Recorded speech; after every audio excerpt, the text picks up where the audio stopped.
hari ini kita berada di Sublet Baumata, Desa Baumata Timur, Kecamatan Taibenu. Kita berkunjung ke Sublet Baumata ini merupakan satu unit di bawah UPT PKD LHP.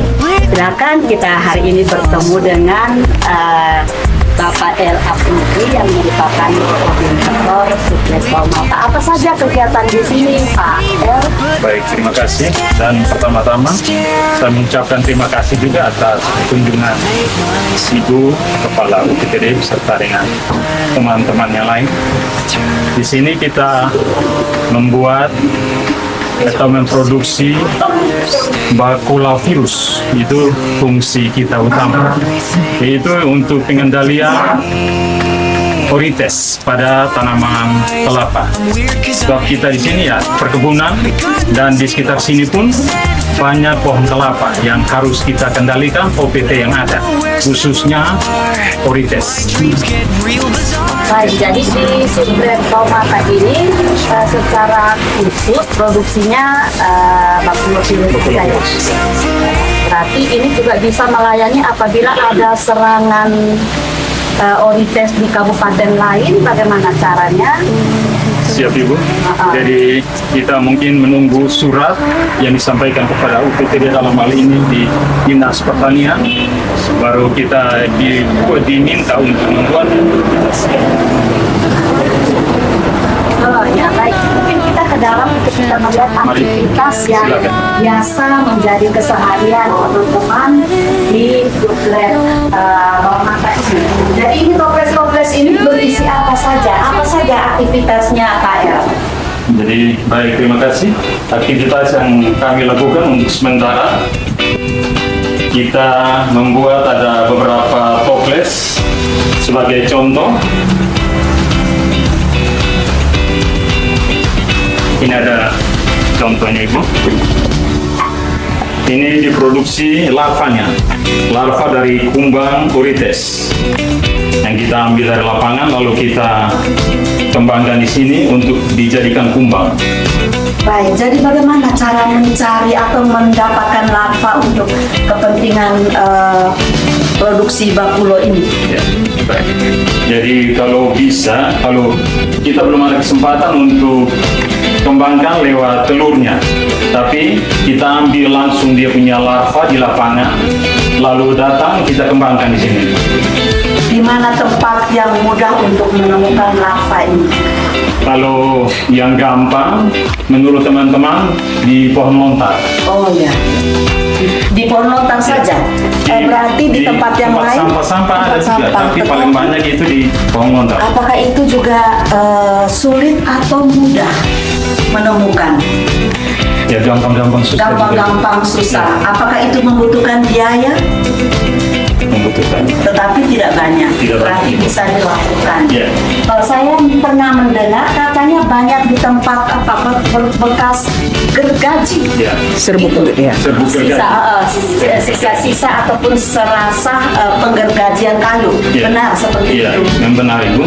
Tapi yang kita temukan selama ini berdasarkan pengalaman, kita banyak temukan di temukan di pohon-pohon yang sudah laku, khususnya pohon tua, pohon lontar. Ya. Berarti itu kalau mau menemukan larva juga kita minta izin kah? Ataukah tuak-tuak pohon tuak yang tumbuh liar pun bisa ditemukan? Yang sudah jatuh dan lapuk. Oh, yang sudah jatuh dan lapuk. Baik. Kemudian prosesnya bagaimana caranya? Ini ada media. Ya. Terbuat dari apa saja? Mungkin bisa diceritakan. Ya, baik. Media yang kita pakai dalam hal ini dedak dan juga kotoran ternak yang sudah steril. Oh ya. Kemudian proses sampai dia bisa berapa lama untuk mengembangkan larva tadi menjadi dari larva menjadi kumbang. Itu Kurang lebih dia kalau sudah instar 3-4 berarti kurang lebih 3 sampai 4 bulan itu. Oke, berarti lama juga ya waktu yang dibutuhkan untuk melayani pesanan. Berarti jauh-jauh hari 3 sampai 4 bulan sebelum bisa menghasilkan kumbang. Kemudian bagaimana cara aplikasi ataupun penerapan di lapangannya? Seperti itu. Bagaimana Pak? Jadi kumbang yang sudah kita hasilkan dari lab ini, kita harus dikasih virus dulu, bakulovirus Ibu, Iya. baru kita bisa lepaskan di lapangan.